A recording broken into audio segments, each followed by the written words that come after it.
జయ శ్రీ కుసుమహరనాథ్. కుసుమహరనాథ మహాప్రభుని హృదయామృతము పాగల్ హరనాథ్ లేఖావళి 4లో 1వ భాగము 24వ లేఖ. పరమానురాగమయుడవగు తండ్రి మహేశబాబు, ప్రేమపూరితమైన మీ జాబులు చాలా కాలముగా అందక నిజంగా ప్రాణాలు ఎంతో నీరసించిపోయాయి. బాబా, ఈ పేదవాని సంపద అదే కనుక దానిని, మీ ప్రేమను ఎక్కడ పోగొట్టుకుంటానో అని భయంగా ఉంది. మీకు 1 సంవత్సరం పాటు సెలవు ఉన్నదని తెలిసి చాలా సంతోషించాను. మానవుని కొలువు చాలా కాలం చేశారు. జీవితంలో అత్యధిక భాగం ఇతరుల కోసమే అంకితం చేశారు. ఈ జీవితంలో మిగిలిన కొద్ది రోజులైనా మీ శ్రేయస్సు కోసము, కృష్ణుని ప్రీతి కోసము ఉపయోగించటం మెరుగైన పని కాదంటారా? నాయనా, నా పరిస్థితి చాలా దారుణంగా ఉంది. ఇక మీదట ఒక్క క్షణమైనా ఈ విధంగా సాగించటానికి ప్రాణం అంగీకరించటం లేదు. ప్రభుని సామ్రాజ్యంలో నిశ్చింతగా చిత్తం వచ్చినట్లు ఒకసారి అటూ ఇటూ తిరిగి రావాలని ముచ్చటపడుతున్నాను.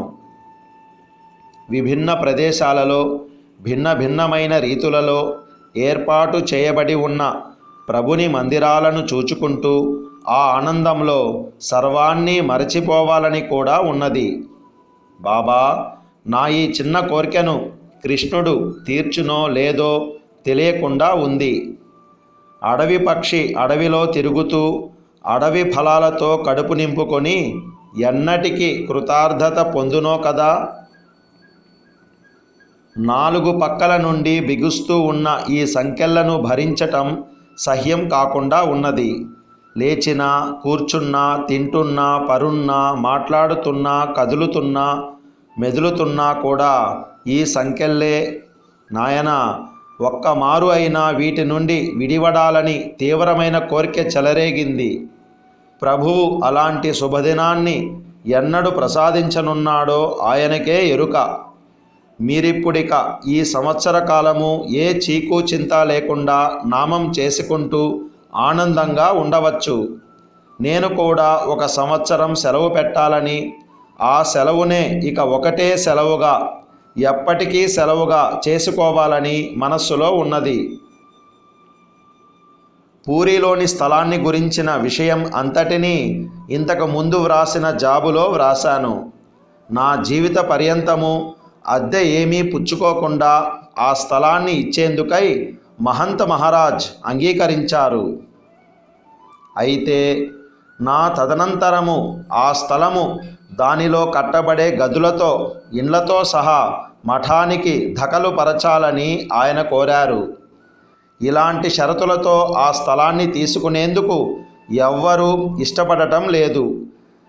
ఇక మరొక చోట ఎక్కడైనా స్థల సేకరణకు ప్రయత్నించాలి. జగన్నాథుని సంకల్పమే నెరవేరుతుంది.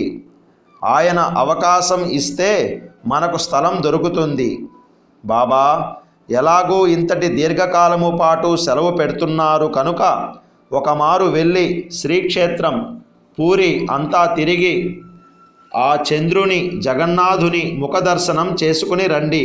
దానివలన ప్రాణం అనేక విధాలుగా శాంతిని పొందుతుంది. అలాంటి స్థానం మరెక్కడా లేదు. నా ప్రియమైన ఉపేన్ దాదాకు నా ప్రేమానురాగాలను అందించండి. ఉత్తరాన్ని తెరవగానే మొదట ఆయన పేరు కోసమే వెతుకుతాను. అది కనిపించకపోయేసరికి బాధపడుతుంటాను. అతని కోరికను ప్రభువు తప్పక నెరవేరుస్తాడు. దాదా, ఆనందంగా ఉండటాన్ని ఏదో ఒక రోజున చూచి తీర్తాను. బాబా, మన ప్రియమైన నందలాల్ క్షేమంగా ఉన్నాడని తెలిసి ఆనందించాను. బాబా, పసిపిల్లలు ఎప్పుడూ ఒకే మాదిరిగా ఉండరు. ఒకప్పుడు చాలా బాగుంటారు, ఒకప్పుడు కొంచెం సుస్థిగా ఉంటారు. కృష్ణుడు అతని తల్లిదండ్రులను ఆనందంగా ఉంచునుగాక. ఇదే నా ప్రార్థన. నాయనా, మన ప్రియమైన డాక్టర్ సురేంద్రబాబు ప్రజాశక్తిలో లేఖలను ప్రచురిస్తున్నాడు. మంచి పనే జరుగుతున్నది. ఈ విధంగా పాగల్ హరనాథ్ 4వ భాగం ప్రచురితమవుతున్నది. బాబా, తమ వద్ద ప్రచురణకు యోగ్యమైన లేఖలు ఏమైనా ఉంటే వాటిని నీకు పంపించమని బంధుమిత్రులందరికీ వ్రాయటం ఉచితమేమో. 2వ మారు ప్రకటించబడిన లేఖ చాలా ముచ్చటైనదిగాను ప్రకటన యోగ్యమైనదిగాను ఉన్నది. అంతేకాదు, అది అత్యంత ముఖ్యమైనది కూడా. ఎందుకంటే దానిలో నా ప్రియమైన డాక్టర్ బాబుకు సంబంధించిన భవిష్యత్తు చాలా స్పష్టంగా వ్రాయబడి ఉండటమే కాక, ఆయన ఇప్పటి పరిస్థితి ఎంతో కాలం క్రితమే దానిలో వివరంగా వ్రాయబడి ఉండటం చేత అది ఆ లేఖ చాలా ప్రాధాన్యతను సంతరించుకున్నది. జాబులు ఈ విధంగా ప్రచురింపబడటం నిజంగా మంచి పనే, ఏ విధంగానూ చెడ్డ పని కాదు. ప్రజాశక్తి పత్రికలో ప్రకటించబడిన పూజ్యపాదులగు స్వామీజీ స్వామి దయానంద సరస్వతి యొక్క మహత్కార్యాలను ఇక్కడ ఉండే చదువుకుంటూ ఎంతగా ఆనందిస్తున్నానో ఎలా వ్రాయగలను? ప్రపంచం యావత్తు ఈ ప్రవాహంలో తేలియాడాలని ప్రభుని సన్నిధానంలో ప్రార్థిస్తున్నాను. ఈ ప్రపంచం అంతటను ప్రభుని నామము, ప్రభుని ప్రేమ ప్రచారమగునుగాక. ప్రభుని నామము సర్వత్రా జయయుక్తమగునుగాక. ఈ మారు నీవు స్వామీజీని కలిసినప్పుడు ఆయనకు నా ప్రణామములను తెలియపరచి నాపై దయాదృష్టిని నిలుపమని అర్థించు. చూడాలనే ఆకాంక్ష చాలా ప్రబలంగా ఉన్నది. తమ అనురాగమునకగు హర. కుసుమహర కుసుమహర కుసుమహర.